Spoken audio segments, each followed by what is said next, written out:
سب سے پہلے جو بات اہم ہے وہ یہ ہے کہ ہمیں یہ سمجھنا ہے کہ گناہ کہتے کس کو ہیں. جو ذنب ہے اس کو عربی میں کہتے ہیں ذنب یا کہتے ہیں اسم. یہ گناہ ہے. یہ گناہ کی کتنی قسمیں ہیں, اس کی صورتیں کیا کیا ہیں. جب کون سی ایسی صورت ہے جو محض آپ توبہ استغفار کریں گے اور اللہ تعالیٰ معاف فرما دیں گے.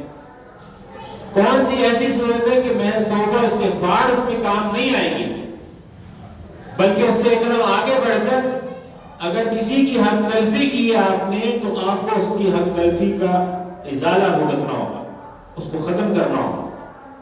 تو وہ محض توبہ استغفار سے نہیں, اللہ تعالیٰ کی حضور اس کی بخشش.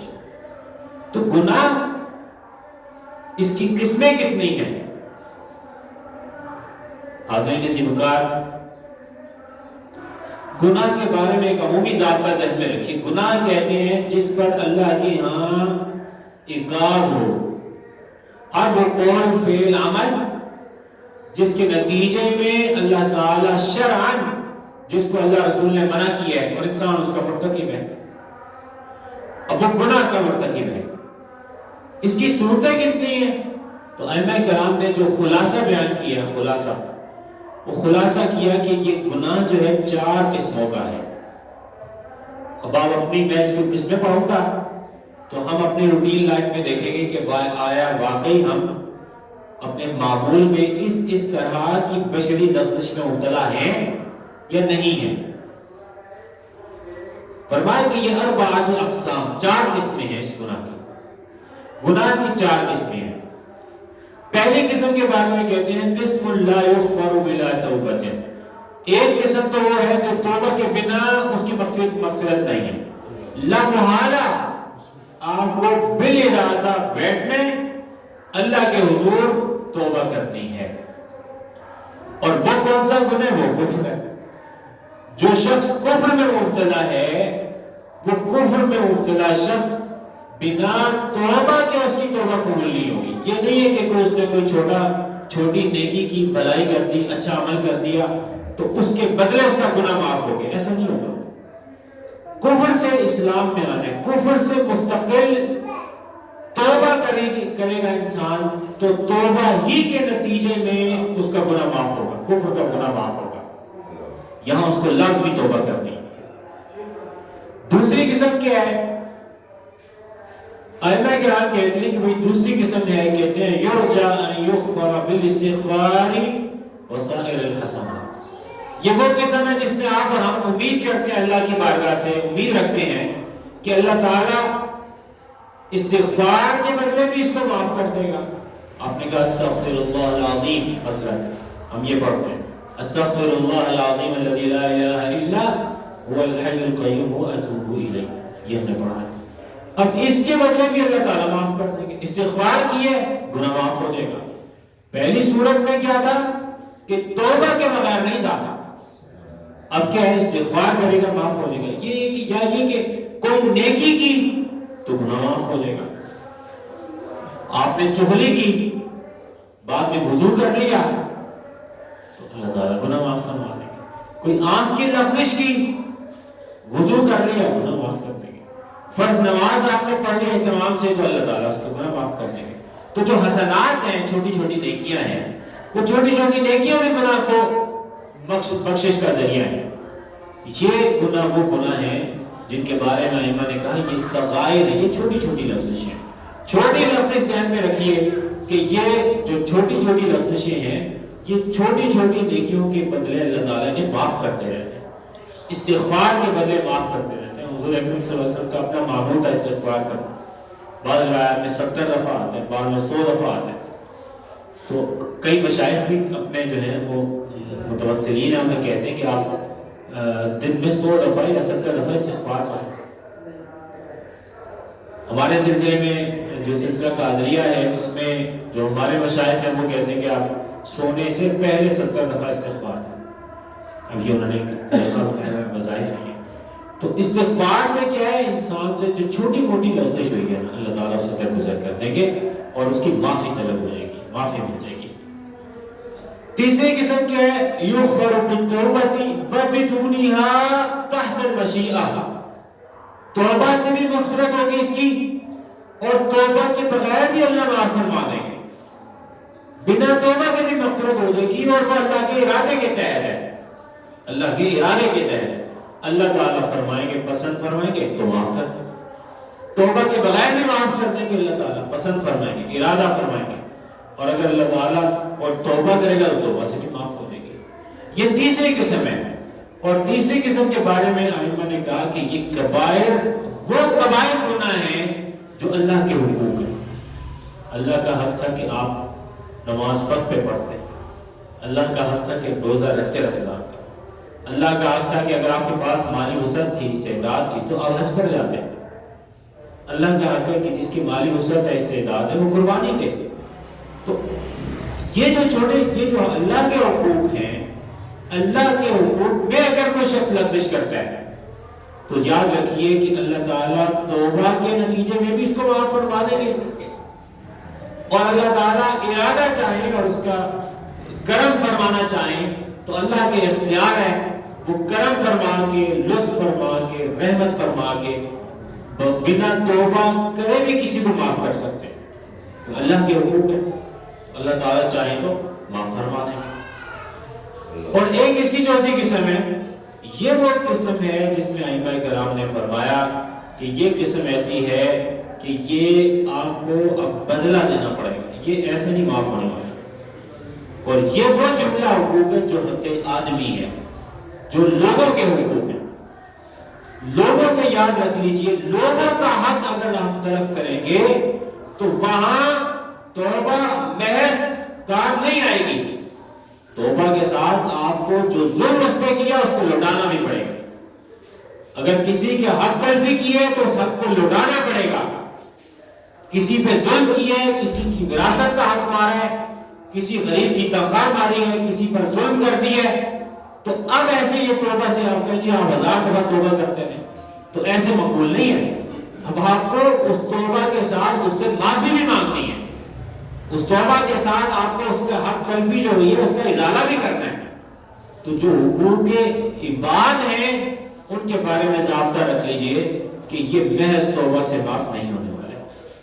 جو حقوق عباد ہیں ان کی حق تلفی اگر ہوگی تو یہ ایسا گناہ ہے، کبیرہ گناہ ہے، ایسا گناہ ہے کہ اس کی پھر توبہ ایسے نہیں ہے انٹل کہ آپ توبہ کے ساتھ اس سے جس پر ظلم کیا اس سے معذرت بھی کریں، اس سے معافی مانگیں۔ پیسہ کھائے تو پیسہ لوٹائیں اسے، اس کے کسی کی جان لے لی ہے تو بدلے میں آپ یا جان دیں گے یا دیت دیں گے، ایسے نہیں بعد میں آپ تسبیح پڑھ گئے، 4 قتل کیے، تسبیح پڑھ کے توبہ کرنی شروع کر دی، حج کرنے شروع کر دی ہے، ایسے نہیں معاف ہو۔ تو آپ کو حق لوٹانا ہے، اور ائمہ کرام نے اس کی تصریح ہی کی ہے، فرمایا کہ یہ جو حق لوٹانا ہے مخلوق کا، یہ مخلوق کا حق 2 صورتوں میں ہے، یا تو دنیا میں حق لوٹا دیں تو آخرت میں بری ہے، دنیا میں حق لوٹا دیں، اور اگر دنیا میں نہیں لوٹاتے تو یہ بات ذہن میں رکھیے کہ آخرت میں پھر اللہ تعالی حق لوٹائیں گے، ایسے نہیں جان چھوڑنے والی ہے۔ تو حقوق عباد جہاں ہیں وہاں محض توبہ کام نہیں آئے گی، پھر حقوق عباد میں جہاں حق تلفی ہو گئی ہے، جہاں کوتاہی ہو گئی ہے، وہاں نہ توبہ کام آئے گی بلکہ وہاں حق لوٹانا ہے۔ دنیا میں نہیں لوٹایا تو ذہن میں رکھیے آخرت میں لوٹانا پڑے گا، مگر ایسے نہیں کوئی جائے گا۔ اور آخرت میں آپ کو بتاؤں کیسے لوٹایا جائے گا۔ آخرت میں حق لوٹانے کا ایک طریقہ کار یہ ہوگا کہ یا تو اللہ تعالیٰ ظلم کا بدلہ اس سے وہاں پر ظلم لے، اس ظلم کا بدلہ اللہ تعالیٰ وہاں پہ براہ راست لے لیں گے۔ ظلم کا بدلہ اس طرح سے ہوگا کہ اس کی نیکیاں پکڑ کے اس کے گناہوں کی جگہ اس کی نیکیاں ڈالی جائے گی۔ ظالم کی جو نیکی ہے وہ مظلوم کے کھاتے میں ڈال دی جائے گی۔ ظالم کی جو نیکی ہے اللہ تعالیٰ اس سے نیکی لے کر، اس نے ظلم کیا تھا، مثلا زید اگر بکر پہ ظلم کر رہا ہے، بکر مظلوم ہے، تو بکر کی جو کوتاہی ہے، کمزوری ہے، اللہ تعالیٰ ریپلیس کر دے گا، ظالم کی نیکی پکڑ کے اس کو دے گا، اس کا بدلہ ہوگا۔ الٹیمیٹلی کیا ہوگا؟ ایک حدیث میں آتا ہے، حضور نے فرمایا تمہیں پتہ ہے مفلس کون ہے؟ صحابہ نے کہا اصل اس وقت مال نہیں ہے، دنیاوی سہولیات نہیں ہے، مفہوم ہے حدیث کا۔ فرمایا نہیں، مفلس وہ نہیں ہے، مفلس وہ شخص ہے جو قیامت کے روز پہاڑ جیسے نیکیاں لے کر آیا، پہاڑ جیسی نیکیاں لے کر آیا، اور پہاڑ جیسی نیکیاں لے کر آیا، اور ایک شخص آ گیا، اس نے بھی اس کا بھی حق مارا تھا، اس کا بھی حق مارا تھا، اس کے ساتھ فلاں ظلم کیا تھا، اب اللہ اس کے گناہوں کو ریپلیس کر رہا ہے اس کی نیکیوں سے، اس کی نیکیاں اڑا کر اس کے کھاتے میں جا رہی ہیں، اور الٹیمیٹ جو پہاڑ جیسی نیکیاں تھیں اب وہ الٹیمیٹ یہ ہے کہ اس کے ہاتھ کچھ بھی نہیں، یہ مفلس ہے۔ تو یہ اللہ تعالیٰ قیامت کے روز یوں بدلہ لیں گے۔ آپ سمجھ رہے ہیں نا، ثواب کو بھی چینج ہو جائے گا اور جو گناہ ہے وہ بھی ریپلیس ہو جائے گا، یہ اس کا بدلہ اللہ تعالیٰ نے دیا اس کے۔ تو یہ 4 طرح کے گناہ ہیں۔ گناہ کتنی طرح کے ہیں؟ 4 طرح کے ہیں۔ ایک وہ جو توبہ کے بنا نہیں ہے، اسے کہتے ہیں کفر ہے، کفر توبہ کے بنا نہیں ہے، قبول مقبول نہیں ہے۔ دوسرا صغائر ہے، جو آپ استغفار کریں، حسنات کریں، اللہ تعالیٰ اس کے بدلے بدل دے گا۔ تیسرا اللہ کے حق میں کیے بڑے اس کے حق تلفیاں ہیں، کبائر گناہ جو اللہ کے حق کے ہیں، وہ توبہ سے بھی معاف ہوں گے اور اللہ کی رحمت سے بھی معاف ہوں گے، اس کے ارادے کے تحت ہے۔ اور چوتھا حقوق عباد ہے، یاد رکھ لیں حقوق عباد محض توبہ سے معاف نہیں ہوں گے، لامحالہ آپ کو کیا کرنا ہے؟ اس کا بدلہ دینا ہے۔ وہ اس دنیا میں دے دیں گے تو آخرت میں آپ سے محروم ہوں گے، اگر وہ اس دنیا میں نہیں دے گا، ویسے توبہ کرتا رہے تو ذہن میں رکھ لیں کہ قیامت کا دن آنے والا ہے، اللہ تعالیٰ پھر ایسے نہیں جانے دے گا، ادھر لازمی اس کو واپس ہونا ہے۔ یہ بات میں نے آپ کو بتلا دی کہ گناہ کیا ہے۔ اب ہم اپنے واپس موضوع پہ آ جاتے ہیں کہ ہم نے کہا کہ کبائر سے بچنا ہے، اللہ کہہ رہے کبائر سے بچو، تو جو چھوٹی موٹی لفظیں اللہ تعالیٰ ایسی معاف فرما دے گا۔ حدیث پاک میں آتے حضرت عبداللہ ابن عامر روایت کرتے ہیں، اس حدیث کو آج ہم سمجھیں گے۔ صحابی نے عرض کی، قال یا رسول اللہ، صحابی نے عرض کی حضور نے فرمایا، سرکار نے فرمایا، قال رسول اللہ صلی اللہ علیہ وسلم، فرمایا جو کبائر ہیں، بڑے بڑے گناہ جن کا اللہ کہہ رہا ہے کہ ان سے بچ جاؤ تو چھوٹی موٹی لفظیں معاف ہو جائیں گی۔ فرمایا کبائر کے بارے میں فرمایا الاشراک باللہ، اللہ کا شریک ٹھہرانا، یہ بڑا گناہ ہے۔ اچھا یہاں سوال ہو سکتا ہے، سوال یہ ہو سکتا ہے کہ بھی اللہ کا شریک ٹھہرانا ٹھیک ہے بڑا گناہ ہے، تو شریک ٹھہرانا تو ہو گیا کہ آپ کسی کو معبود مان لیں، اللہ کے مقابلے میں معبود مان لیں، اور یہاں بہت سارے ایسے ملحد جو اللہ کو مانتے ہی نہیں ہیں، شریک تو وہ نہیں ٹھہرا رہے، وہ تو شریک نہیں ٹھہرا رہے، وہ شریک تو وہ تب ٹھہرائیں گے نا جب وہ کسی خدا کو مانیں گے، وہ تو مذہب کو مانتے ہی نہیں ہیں۔ تو سوال پیدا ہوا، اچھا وہ بیچ میں شامل ہیں یا نہیں ہے الاشراک باللہ میں، اللہ کا شریک ٹھہرا رہے کہہ رہے ہیں نا؟ تو ائمہ کرام نے کہا کہ یہاں پہ شرک کا لفظ استعمال ہوا ہے اور مراد اس کا کفر ہے، تو اللہ کا انکار کر دینا۔ اب اللہ کا شریک ٹھہرانا یہ بھی کبیرہ گناہ ہے، اور مطلق اس کا انکار، وجود کا انکار کر دینا یہ بھی کبیرہ گناہ ہے۔ تو اگر کوئی کہ میں خدا کو نہیں مانتا تو میں شرک تو نہیں کر رہا، لہٰذا میں بری ہوں، نہیں وہ بری نہیں ہے۔ تو اگرچہ لفظ اشراک استعمال ہوا ہے لیکن والمراد ہنا فرمایا ائمہ کرام نے اراد بالکفر، مراد ہے کفر، اللہ کا کفر کرنا۔ کفر کرنا یہ بھی کبیرہ گناہ ہے۔ اللہ تعالیٰ جس نے، اور ہم نے پچھلی مجلس میں پڑھا تھا کہ اللہ تعالیٰ نے دلیل، عقلی دلیل دی، فرمایا کہ میرا شرک کرتا ہے اور میں نے اسے پیدا کیا، اللہ کی ذات نے اسے پیدا کیا اور وہ اس کو شرک بھی کر رہا ہے۔ تو یہاں یہ بات فرما دی۔ تو اشراک میں ملحد بھی شامل ہے کیونکہ یہاں مراد کفر کی ہے۔ تو ملحد اگرچہ شریک نہیں ٹھہرا رہا لیکن وہ اللہ کے وجود کا انکار کر رہا ہے، لہٰذا وہ بھی اس میں شامل ہے۔ تو اللہ کے وجود کا انکار بڑا گناہ ہے۔ دوسرا فرمایا حقوق الوالدین، اچھا حقوق والدین، والدین کے ساتھ قطع رحمی کرنا، صلہ رحمی نہ کرنا، ان کی نافرمانی کرنا، فرمایا یہ بڑا گناہ ہے۔ حقوق الوالدین بڑا کبائر میں سے ہے۔ اچھا اب یہ جہاں دلچسپ بات ہے جو بات سمجھنے کی ہے وہ یہ ہے کہ حقوق الوالدین تو فرما دیا، ٹھیک، ائمہ کرام کہتے ہیں کہ حقوق الوالدین، والدین، یہاں دو باتیں سمجھیے کہ والدین کی جو نافرمانی ہو رہی ہے تو ایک تو یہ کہ والدین والد کی تثنیہ ہے، والد کی تثنیہ، دو والد، تو کیا اس کا مطلب یہ ہوگا کہ والدہ بھی اس میں شامل نہیں ہے؟ یا یہ کہ والدین جو ہے وہ پھر والدہ کدھر گئی؟ وہ تو والد ان کی تثنیہ ہے. یہ سمجھنے یہ تغلیب کا قاعدہ ہے. والدین اگرچہ ایک والد اور ایک والدہ ہے مگر یہ اس میں والدہ شامل ہے. تقریباً آپ نے والد ہی کا لفظ دونوں کے لیے استعمال کر دیا، والدین کہہ دیا. کہتے ہیں کہ جی اب حقوق الوالدین، والدین کی جو نافرمانی ہے، ان سے صلہ رحمی نہ کرنا، ان کے حقوق کی ادائیگی نہ کرنا، عقا سے مشتق ہے. عقا کہتے ہیں شک اور قطع توڑ دینا، توڑنے کو کہتے ہیں. اب اس سے مراد سمجھ لیں، والدین کی نافرمانی سے کیا مراد ہے جی؟ کہتے ہیں کہ والدین کی نافرمانی سے مراد یہ ہے کہ ان کو ایسی تکلیف دینا جو عادتاً تکلیف بچے نہیں دیتے. تو والدین کو اذیت پہنچانا یہ حقوق الوالدین ہے، اذیت پہنچانا حقوق الوالدین ہے.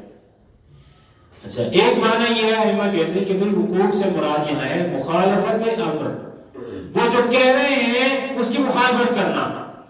تو ان کی مخالفت، ماں باپ کی بات نہ ماننا، یہ بھی حقوق والدین ہے اور یہ بڑا گناہ ہے، یہ کبائر میں سے ہے. اور پھر فرمایا کہ آبا اور اجداد اور جو دادیاں ہیں، دادا باپ سے اوپر جو رشتے ہیں اور والدہ سے اوپر جو رشتے ہیں، تو اجداد اور جداد، فرمایا کہ یہ بھی اس میں شامل ہے. یعنی اپنے دادا کی نافرمانی کرنا بھی بڑا گناہ ہے. اب بات سمجھ لیں، اب والدین کی نافرمانی بھی بڑا گناہ ہے اور دادا کی نافرمانی بھی بڑا گناہ ہے، دادا اور دادی کی نافرمانی بڑا گناہ ہے. اب ایک دوسری بات سمجھیے، وہ یہ کہ اللہ تعالیٰ نے ساتھ کیوں جوڑا ہے اشراک باللہ اور حقوق والدین؟ اللہ کا شرک اور والدین کی نافرمانی اور ان کے حقوق کی سے اعراض برتنا، اس کو کیوں ساتھ جوڑا ہے؟ اس میں حکمت ہے. اور اس میں حکمت کیا ہے کہ اللہ تعالیٰ نے یہ جو اقتران کیا ہے یہاں پر ساتھ جوڑا ہے، یہ اس وجہ سے ہے کہ جیسے اللہ کی ذات آپ کو اور ہمیں پیدا کرنے میں اس کا احسان ہے اور سبب حقیقی ہے، اللہ سبب حقیقی ہے ہمارے وجود کا، ایسے ہی ماں باپ سبب ظاہری ہے ہمارے وجود کا. تو چونکہ ماں باپ سبب بن رہے ہیں ظاہری وجود کا اور اللہ تعالیٰ کی ذات سبب ہے، حقیقی سبب ہے. سبب کئی طرح کے ہوتے ہیں نا، اسباب ظاہرہ بھی ہوتے ہیں، اسباب حقیقی. یہ حقیقی سبب اللہ کی ذات ہے اور ظاہری جو سبب ہمارے سامنے ہے، صوری سبب جو ہے وہ ماں باپ ہے.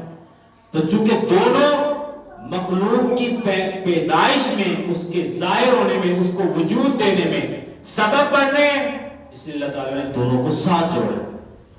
جیسے شرک اللہ تعالیٰ نے فرمایا کہ کبیرہ گناہ ہے، ماں باپ کی نافرمانی کے بارے میں فرمایا کہ ماں باپ کی نافرمانی بھی یہ کبیرہ گناہ ہے. اور یہ ایک جگہ نہیں، یہ کئی جگہوں پہ اللہ تعالیٰ نے فرمایا. ایک جگہ پہ سورہ النساء میں فرمایا وَاعْبُدُوا اللَّهَ وَلَا تُشْرِكُوا بِهِ شَيْئًا، اللہ کی عبادت کرو، کسی کو شریک نہ ٹھہراؤ. اور ساتھ میں فرمایا، کیا فرمایا؟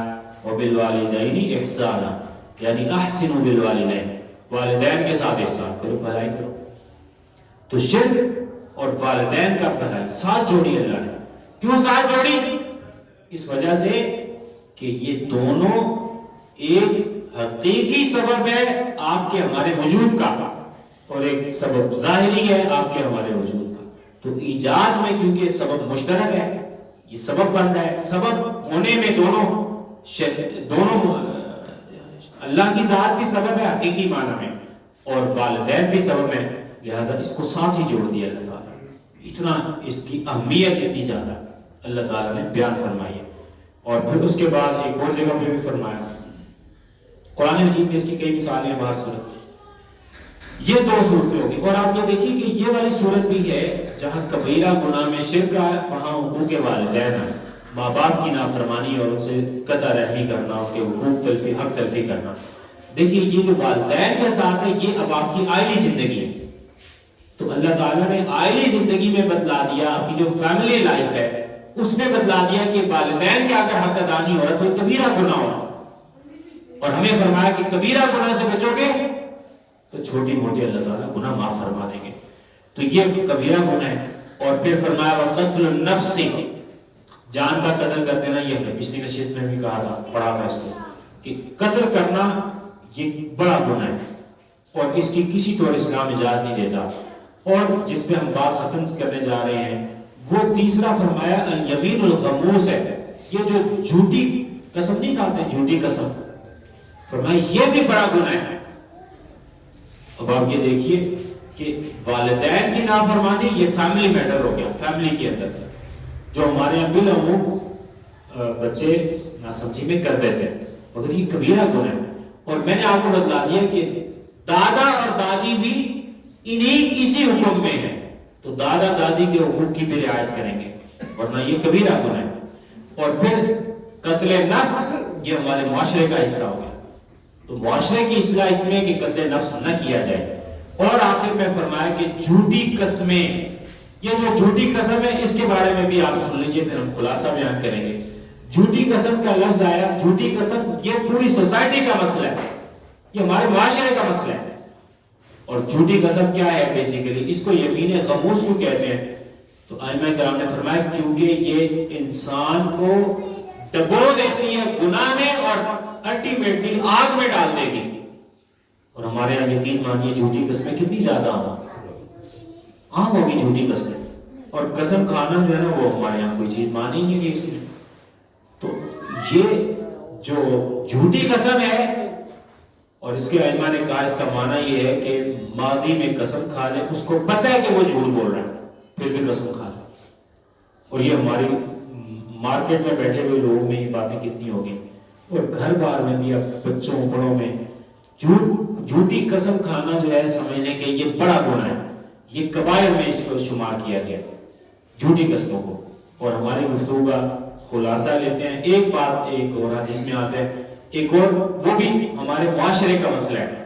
فرمایا وہ شہادت الزور ہے، جھوٹی جو گواہی ہے. جھوٹی گواہی بھی بڑا گناہ ہے جس پر ایسے بخشش نہیں ہوگی. تو جھوٹی گواہی دینا، قتل نفس ہے، کسی کو قتل کر دینا، جھوٹی قسم کھا لینا، والدین کے حقوق کو تلف کرنا، اللہ کے ساتھ اس کے حقوق کی ادائیگی نہ کرنا، یہ ان چیزوں کے بارے میں فرمایا کہ یہ سارے کے سارے کیا ہے، یہ بڑے گناہ ہیں. یہ کیا ہیں؟ اور اللہ تعالیٰ نے ہمیں کیا فرمایا کہ ان تجتنبوا کبائر ما تنہون، جن سے منع کیا گیا لوگوں، اگر بڑے بڑے ایسی چیزوں سے جو کبائر گناہ اگر آپ بچ جائیں گے اللہ تعالیٰ چھوٹی لفظیں بھی معاف فرما دے گا اور جنت میں اللہ تعالیٰ داخل فرما دیں گے. تو آج ہم اپنی گفتگو یہیں پر ختم کرتے ہیں. ہم نے جو حدیث آج پڑھی اور اس حدیث میں ایک اللہ کی ذات سے متعلق ہے، حق ہے، اللہ کا حق ہے. ہم نے یہ پڑھا پہلے، یہ سمجھا کہ گناہ کہتے کس نے، اس کی قسمیں کتنی ہیں. تو ہم نے کہا کہ کچھ گناہ جو ہیں توبہ کے بنا قبول نہیں ہیں، کوئی معافی نہیں ہے، اور وہ ہے کفر. بعض ایسے گناہ جو استغفار سے اور نیکی کرنے سے ختم ہو جاتے ہیں، وہ صغائر گناہ. بعض ایسے گناہ کہ اللہ تعالیٰ توبہ سے معاف کرتا ہے اور توبہ کے بنا بھی اگر ارادہ فرمائے اس کا لطف اور کرم ہے وہ معاف کر دے گا، وہ اللہ کے حق ہے. اور بعض ایسے گناہ جو مخلوق کے حق ہے وہ توبہ کے ساتھ معاف نہیں ہونے والے. توبہ کے ساتھ آپ کو اس کا ازالہ بھی کرنا ہے، کسی کی حد تلفی کی ہے تو اس سے معافی مانگے، اس کا حق ادا کرنا ہے. اور اگر دنیا میں کر دیں گے تو آخرت میں بنیں گے، دنیا میں نہ ہوا تو آخرت میں اللہ تعالیٰ پھر اس کا بدلہ لیں گے، اس پہ کوئی معافی نہیں. اور جو ہم نے حدیث پڑھی اس میں فرمایا کہ شرک نہیں کرنا، فرمایا والدین کی نافرمانی نہیں کرنی، اور فرمایا کسی کا قتل نہیں کرنا، اور فرمایا جھوٹی قسمیں نہیں کھانی، اور ایک روایت میں یہ فرمایا کہ جھوٹی گواہیاں نہیں دینی. یہ جو سارے میٹرز ہم نے ذکر کیے، ایک جو ہے نا وہ فیملی میٹر ہمارے گھر سے شروع ہوتے ہیں، عائلی زندگی کا، اور دوسرا ہمارے باقی جو ہے نا ہمارے معاشرے کے مسائل ہیں. تو اللہ کی حضور دعا ہے کہ آج ہم نے جو کہا سنا اللہ تعالیٰ اس پر عمل کی توفیق عطا فرمائے. وما علیہ الا البلاغ.